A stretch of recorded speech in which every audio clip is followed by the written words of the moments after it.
Hey, everybody, it's Cindy here with the Life Makeovers podcast. Thank you for joining me today. I wanted to create a space to have intimate conversations with people about real life, things they've really been through. Because as we all know, once we've gotten to midlife, we've been around the block a time or two or more. And so I wanted through these conversations to hopefully provide a space for you to hear others so you don't feel so alone in whatever you're experiencing in the middle of your life, and to offer our golden nuggets, things that we've learned in the process to help navigate these very interesting years in our lives. And today I have with me one of my favorite people on earth. You're going to love her. Her name is Amy Rose Carrillo. Amy, it's so good to have you here with me. Thank you for being here. Thank you for having me. Yeah. So, Amy, just to get us started, well, I guess you and I met. I've lived in Lawrence for 6 years now. So we've probably known each other for 5 or 5.5.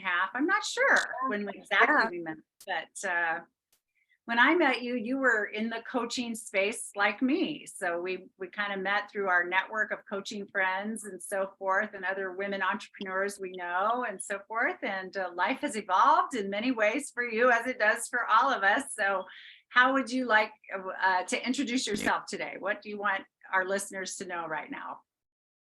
I'd say right now I'm just figuring it all out. I've had times in my lives where I think I know what I'm doing and where my path is going. And now I'm just kind of open, and I've learned to surrender and just go with the flow. Oh, surrender and go with the flow. Well, that sounds delightful. Well, when you get it all figured out, will you let me know so that then we can both know? Yeah, I don't think I'll ever have it all figured out. That's one thing I've succumbed to. I think, isn't that what life is? It's just the journey, right? It's not Right. the destination, but it's the journey. Right. Like the more I go through it, I've been doing A Course in Miracles a lot lately. And the more I dive into that, just the whole idea of I know nothing, I don't have to have it figured out. Just being more present to every day, and being more open, and less of control that I've had to let go of a lot of that the last few years. So that's kind of what I'm embracing right now. Ooh, I love that. I love it. So how's it going applying that to your life? It's really good. It's taken a lot of work to get here. But yeah, I think once I've really embraced it, I mean, it's that continuous spiral, right? We keep coming around to the same lessons that we need to learn or hear, or just keep coming up in life. But yeah, the more I surrender to it, the easier things go. Yeah. Wow. Well, and you're a wife, you're a mother of 4, you're a hardworking person, you got a lot going on just on any old regular day, right?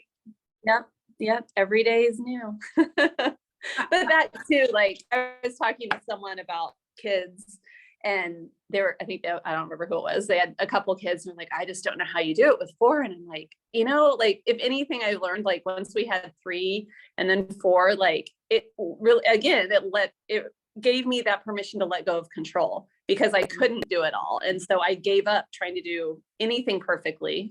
Gave up trying to ever have a handle on it.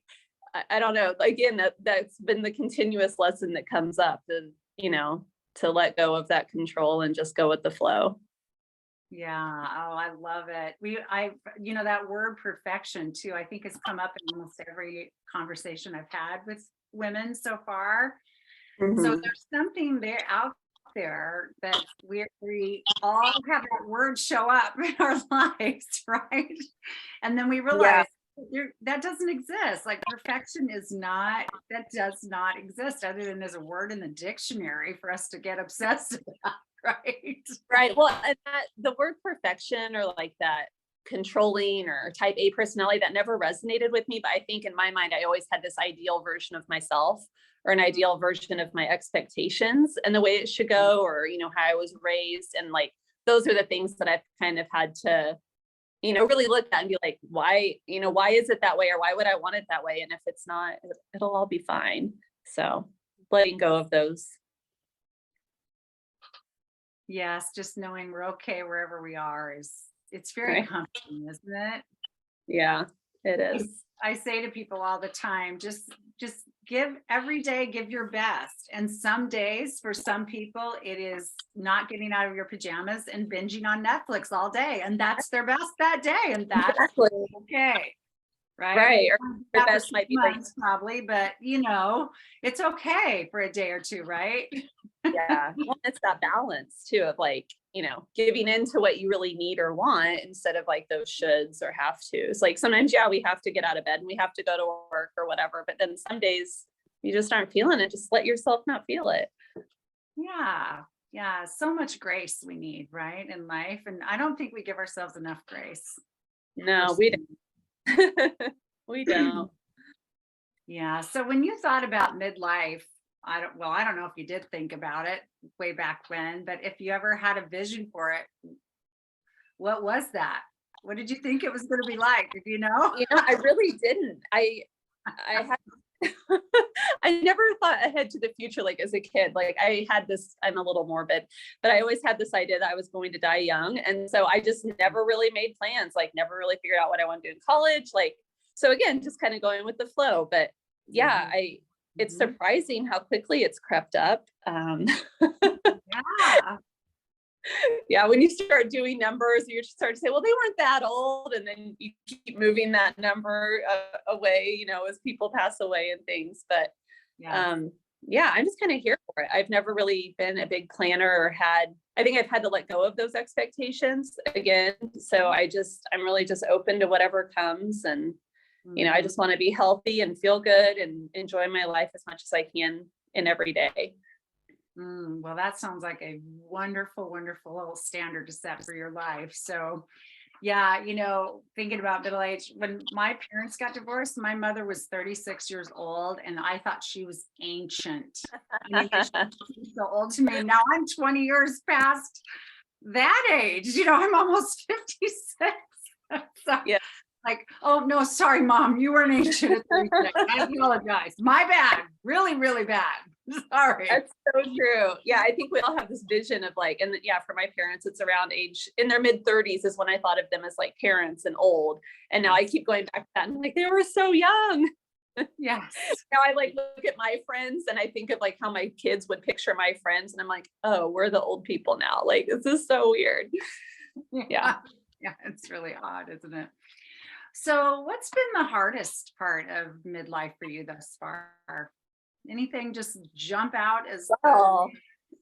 I'd say like pivoting. I mean, I've pivoted a lot in my life with careers and, circumstances. And while I have chosen a lot of those, I think some of those transitions have been difficult for me, just what you picture yourself like, I was an entrepreneur. I was in law enforcement for a while, about a decade. And then I was an entrepreneur for the last decade. And now I'm back in the workforce. So just like those big pivots where you like really see yourself a certain way or the kind of lifestyle you want and then adapting to that. COVID has been a huge pivot and transition for me. I was unfortunate enough to get COVID right when it began and before we knew anything about it.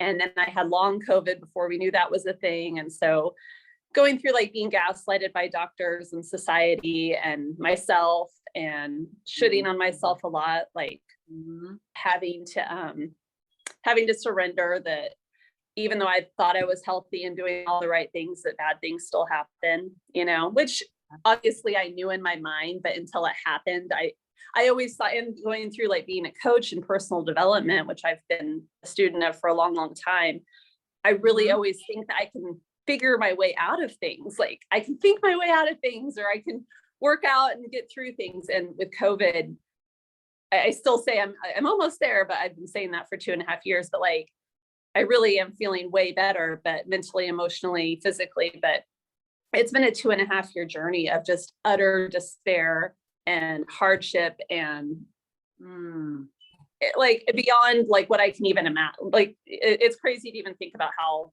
low I was and how awful it's been. But so yeah, that's been a huge, huge pivot for me, and just seeing what that's done to our society and friendships.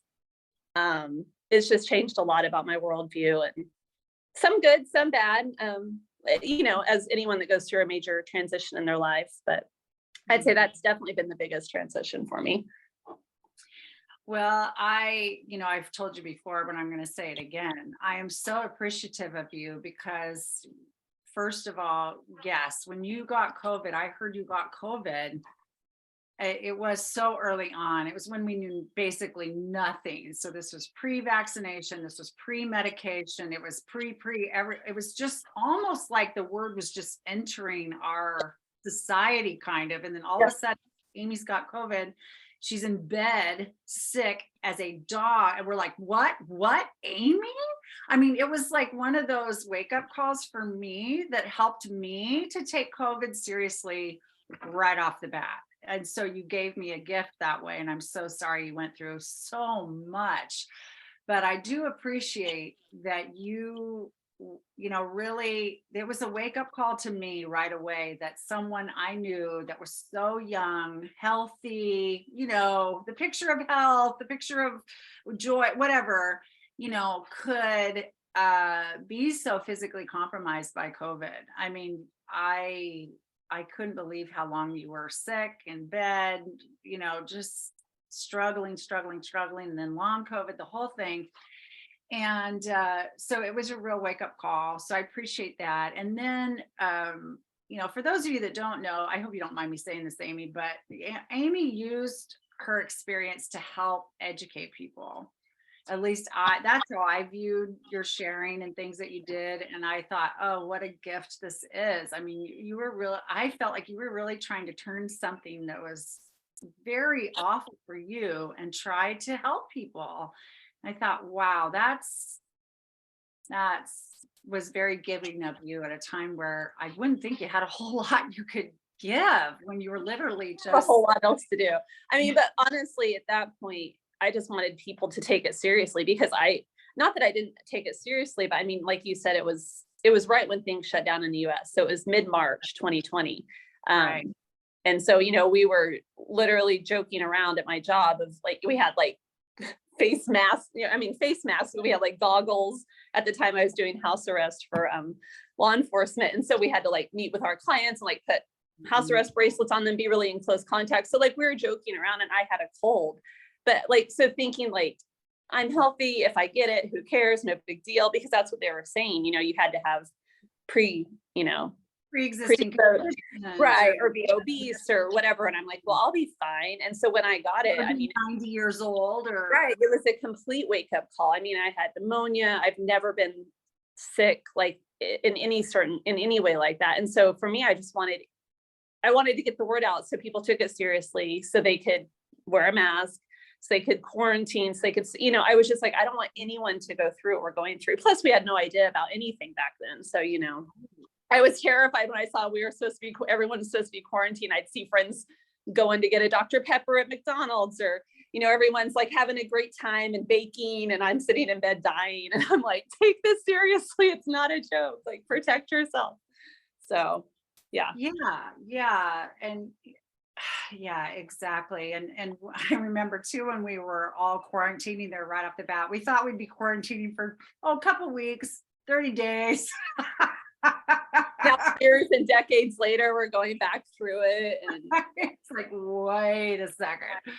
So, and of course, I don't want to judge anyone who has a different response to COVID than I do or whatever, but I just appreciated that you helped teach me anyway early on that this can happen to anyone. This can happen to healthy people. This can happen to young people. This can happen and it can be very serious. And of course, we've all known people who've gotten it too. It's been like a little cold and they sniffle a couple times and they're through it too. So it's a strange beast. And if anything, it gave me a lot of empathy for people that, go through medical things where, they're hidden, where they look fine on the outside and inside they're dealing with so many, and I've always had that empathy for mental illness and other things, but it just really made me feel for the physical ailments. And I mean, I equate it to like, I'm not saying COVID's like cancer, but people that get cancer and they die, they're really sick, and then other people get it and they're fine, I mean, there's such a range of things. And I think we have such, I don't know, it's just interesting to see people's empathy and for certain diseases or for certain things. So if anything with like long COVID, I think people that have what's the word, infectious, or no, not infectious, brain fog's still a condition. I can't think of words. Autoimmune disorders and things like that. So many people for years have suffered with things and been gaslighted by the medical community. And I think this is hopefully helping by people talking about this and having it be such a global pandemic.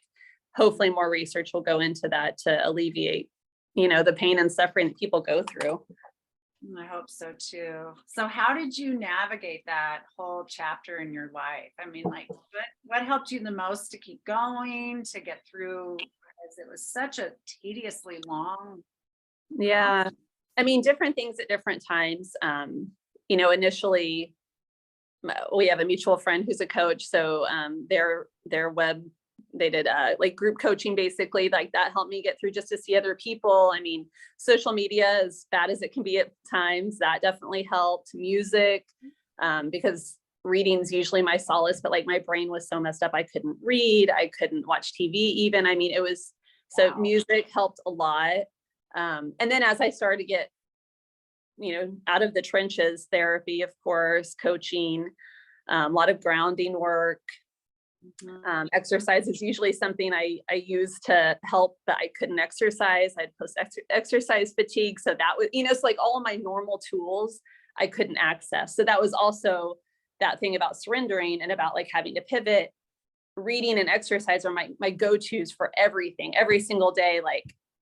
And I couldn't do those. So like having really like, who am I? What am I doing? I quit my job because of it, because I got COVID for a second time. I didn't feel like they were being respectful or safe enough. So I had to pivot again and quit my job, so just a lot of just evaluating and feeling safe and putting up boundaries and, the whole idea of, it's okay if we don't agree, that type of thing. Like I just had to put boundaries out and be like, no, it's not like, because I'm dealing with it and I'm experiencing it and I'm telling you what it's like. And if your choices are affecting that, that doesn't, it doesn't work for me. So just a lot of boundaries and a lot of that, but grounding for sure.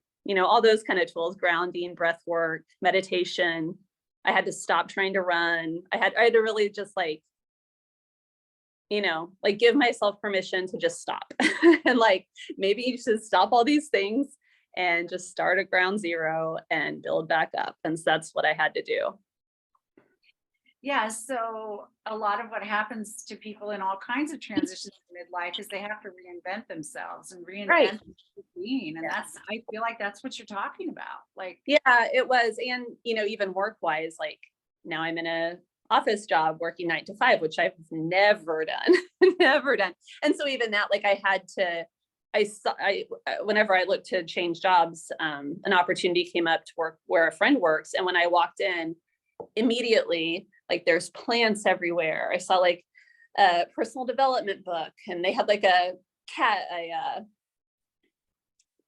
what's it called when an animal, like a therapy animal, they had a dog or therapy cat, cat. they had a cat here. So like it was just a nurturing environment. And so like realizing that maybe it's not something I'm supremely passionate about, or maybe it's not being an entrepreneur, it's not, exciting, but it's nurturing. And that's what I need right now at this point in my life. I can leave work behind. I don't have to think about it over the weekends. I'm not worried about it, which I've never had a job like that at all. So really just realizing that even though if it doesn't check all the boxes I usually would check for what I would want, maybe it's gonna, maybe just be open to it. Like maybe this is what you need right now. And it has been, it's been very, very nurturing. So I think that's part of it too. Eliminating stress. Yeah, it sounds like it fits with how your needs evolved over time, and that you the importance of surrounding yourself in an environment that feels really, really good and that feels aligned. And so so isn't it interesting that sometimes we think we have to have all our boxes checked, but yet are all the boxes ever checked? I don't know. Right? No, I don't mean that in a pessimistic way, but just in a like, what's best right now? What feels good right now? Could that be enough, Right. And so kind of throwing away those like 5-year goals or 10-year goals or career goal, like yeah, that's great. And it works sometimes for some people or for a season, but like not Mhm. right, like it's okay not to have that too. And just letting that be fine. And Yeah. realize like I'd rather give all that kind of stuff up to just feel peace or to feel, safe or to feel calm. Those have kind of been the words that I've been like looking at and looking for and realizing that at this point in my life, that's what I need. It's not abundance and it's not adventure. It's just like peace. I just want to feel peaceful and healthy, you know? Yes. Oh, that sounds wonderful, actually. And from my perspective too, peace and calm and health. I mean, yay, right? No, I just spent some time with family and I have some little grandchildren. And one of the things I love about seeing life from a 2-year-old's perspective is everything is the simplest thing is everything. Like, watching a bug crawl on the Yeah. side or watching a blinking light and being fascinated with it, or just there's nothing fancy about it, but yet it's pure joy, it's pure fun, it's pure amazement over simple things. And I think that's part of what you're saying too. You've dialed it down to where adventure is feeling calm. Like it's Right. that is the adventure, is how calm can I feel, how healthy can I feel, how good can I feel with what I'm doing day to day. I mean, sounds like a great script for a great life to me. Yeah, no, that's totally true. And that's funny. I just in A Course in Miracles last night, that's exactly what the story was. It was like a 3-year-old walking on a sidewalk, and it's just being like present in the moment. And, like we get so muddied up with all the shoulds and all, the to-do lists and all that, which again, I'm all about like setting goals and going for it. But like it's also nice if, yeah, the adventure is to get up and be able to walk down the block with breath in your lungs, like it's really just dialing it down to like that base. It's like the Maslow chart, like I'm just doing the base level right now, and that's okay. Like that's enough. Yeah, so you have a new level of appreciation for even your breath that we Oh almost yeah.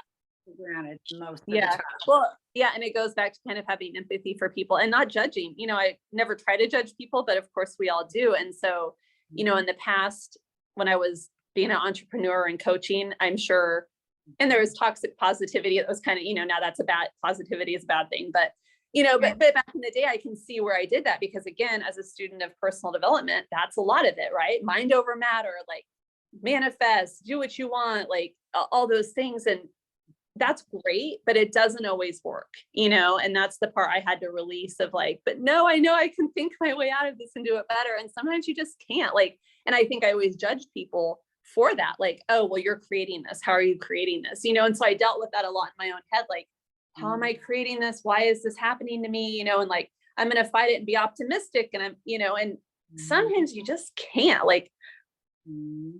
I don't know. Maybe I did it the wrong way, but I couldn't think my way out of it. I couldn't manifest my way through it. I just had to lie there. Yeah, this is interesting because I believe a lot of those things too, that my thoughts create my reality and I need to take 100% responsibility for my life. I mean, I talk about those things in my Right. book, the midlife makeover method. I believe all of that, and I also believe in surrendering and flow and calm, and you Yeah. know, I for me they all can mesh together nicely. But I hear what you're saying. There's a lot of there's a real temptation to do, Right. right? Like I think we're supposed to be doers in life, and the more we get done, the more we accomplish, the more accolades we go for, the more this or that more is better. And what I hear you saying is, let's keep it simple. Let's At least for focus now. on I the mean, really, yeah, really, really important, that's whatever we value the most. right. Right. Yeah. Yeah. So reading and exercise were your two biggest go-to sort of coping mechanisms or ways to keep your balance or whatever. And then you got COVID and you couldn't do either of those. So you learned ways to turn to other things, music, meditation, so forth, grounding. Now, where are you at with that? Like, what helps you the most in your life just to keep that balance you want and keep those Yeah, values different? it changes. I mean, I've had to learn how to challenge myself in different ways. So like when I just like made a decision, because I tried to exercise and I did it really slowly, like what I thought was really slowly too. So that was the most frustrating part. So like last November, I just, after a year and a half of that, I'm like, okay, I'm just going to stop running. Every time I try to run, I can do it, but then it sets me back for like a week or two. So I just decided one day I'm not going to try to run anymore. And I'm just going to do yoga and meditation every morning, like whatever that looks like. And so I've done that now for a full year. And so I think that, right. So that's helped just building that base. And then I introduced in like a trainer. So I work out with them a couple of times a week. And then, what else? I just added a boot camp the last couple of months. So just again, like a couple steps forward, evaluate, but not on the level that I was, in the past, and just like really letting myself rest and not beating myself up about that. I mean, that's one thing I've had to do, like just if I need to sleep, if I need to say no to something, stop judging myself for all that. And then reading has kind of come and gone. I've had a couple of good months where I could read a lot like I used to, which was amazing, but then it just goes away. So just like being okay with it and hoping it comes back. Yeah.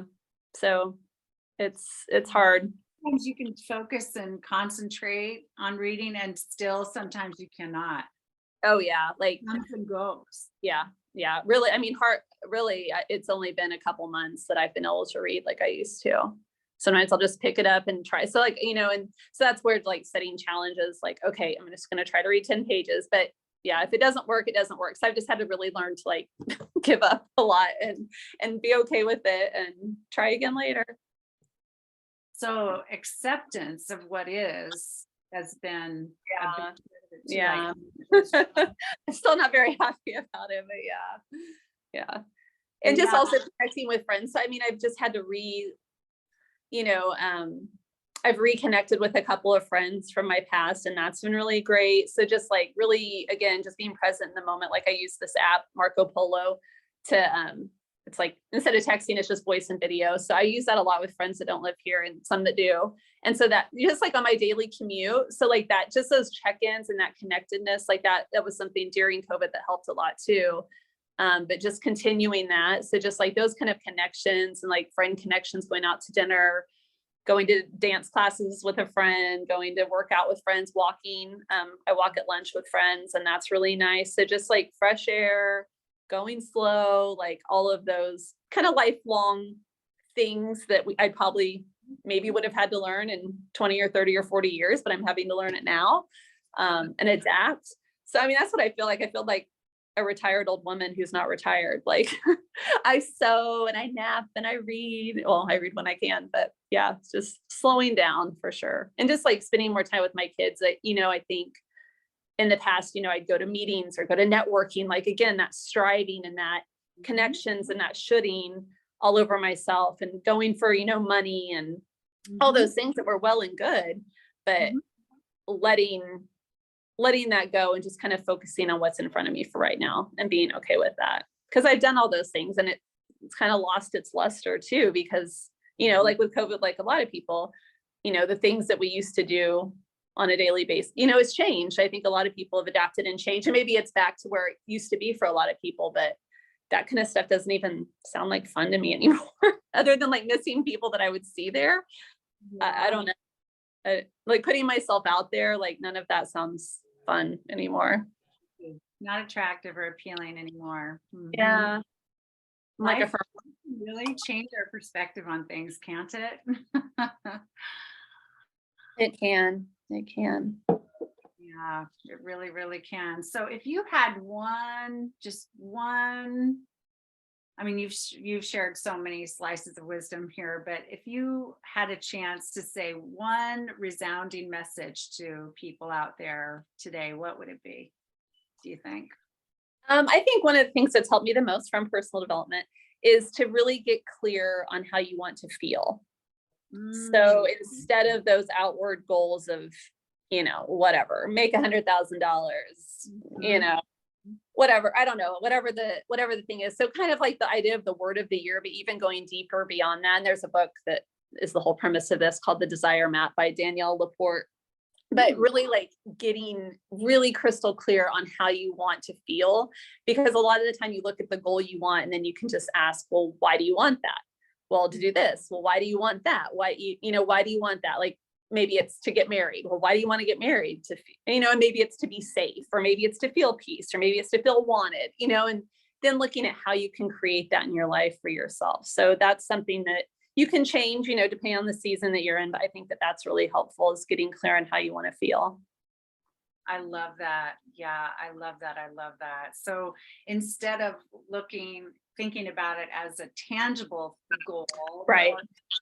What's the emotion or the underwriting feeling that you think you will have in the attainment of it, right? Right. Because then it can change what you're going for. So say it's peace, one day peace is getting up and hitting those 10,000 steps. One day peace is laying in bed and watching Netflix all day, so it's really like, what will make me feel this in the moment or for long term, so then you can change it based on your mood or the world or whatever. I love because I'm a goal, I've set goals and tangible goals, things like that too. But when I started studying the Abraham Hicks work, and they shared that all of us have the desire for freedom, growth, and joy. I thought, oh, so if every day we just thought, okay, how can I feel free today? How can I feel like I'm growing? And how can I experience joy? Like you said, that could look like a million different things.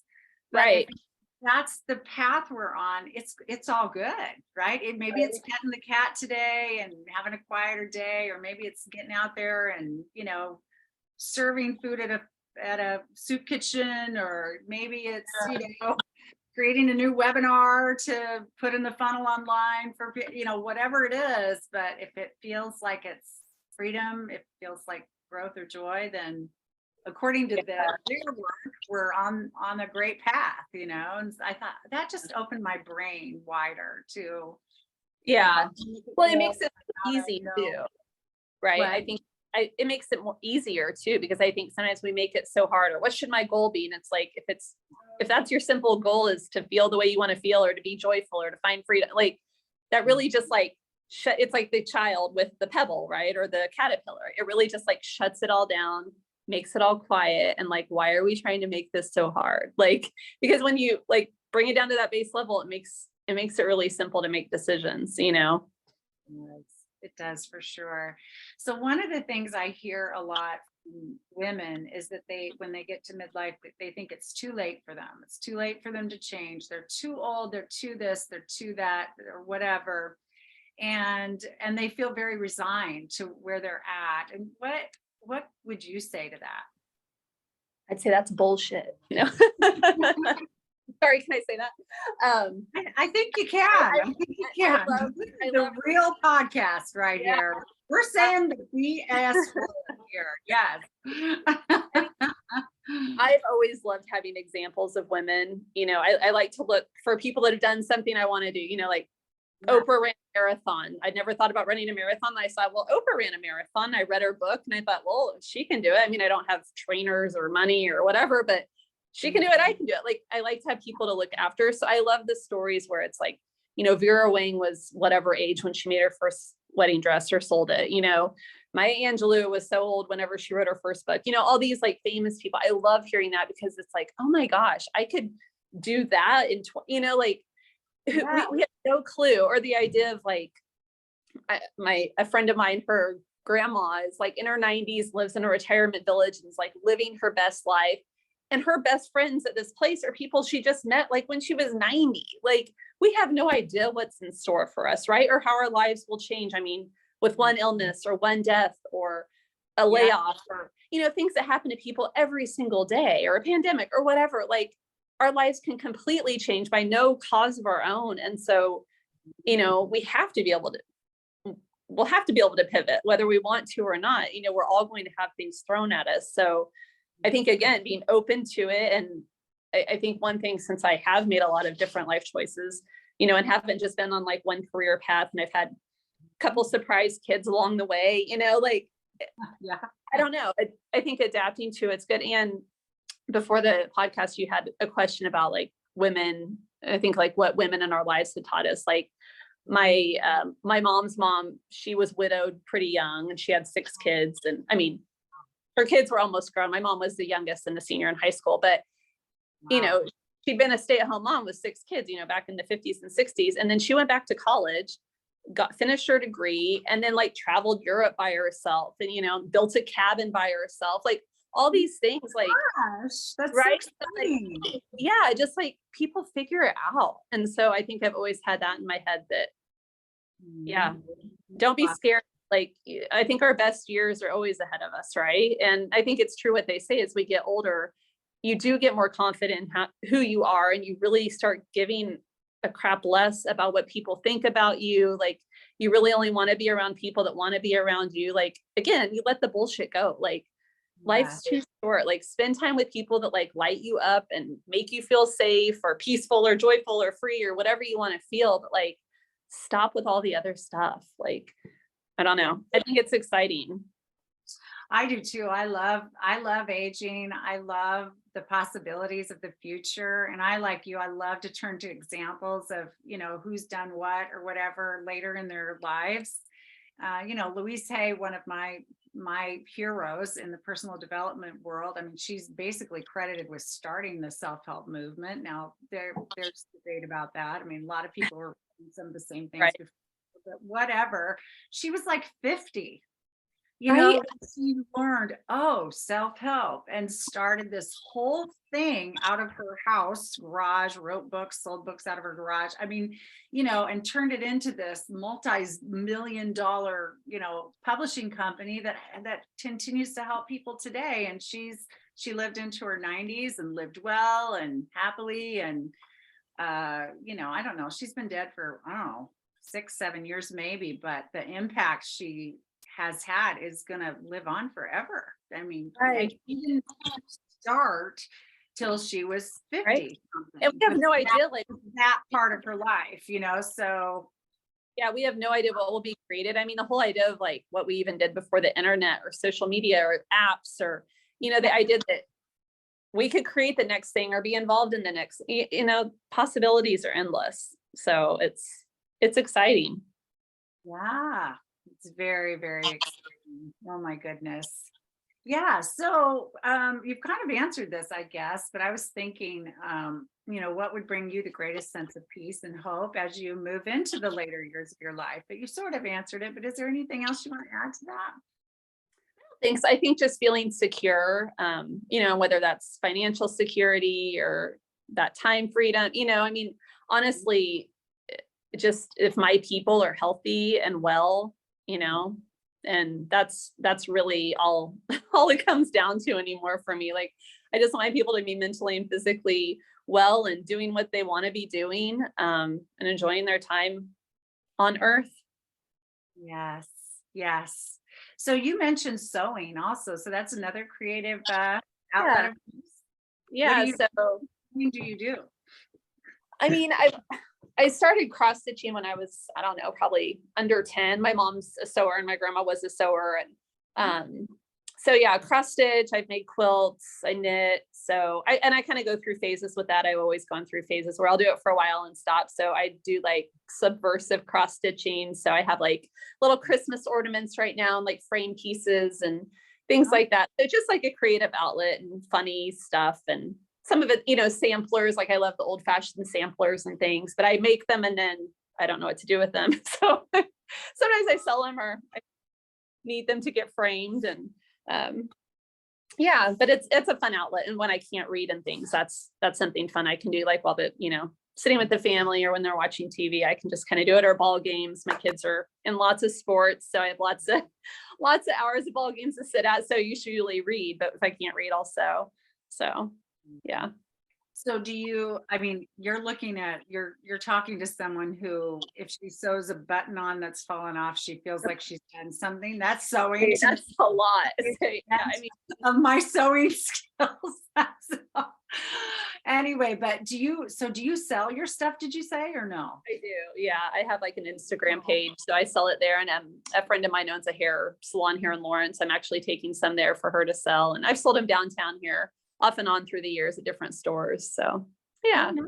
So where can people look at your products? On Instagram, it's called Subversive Sue Stitches.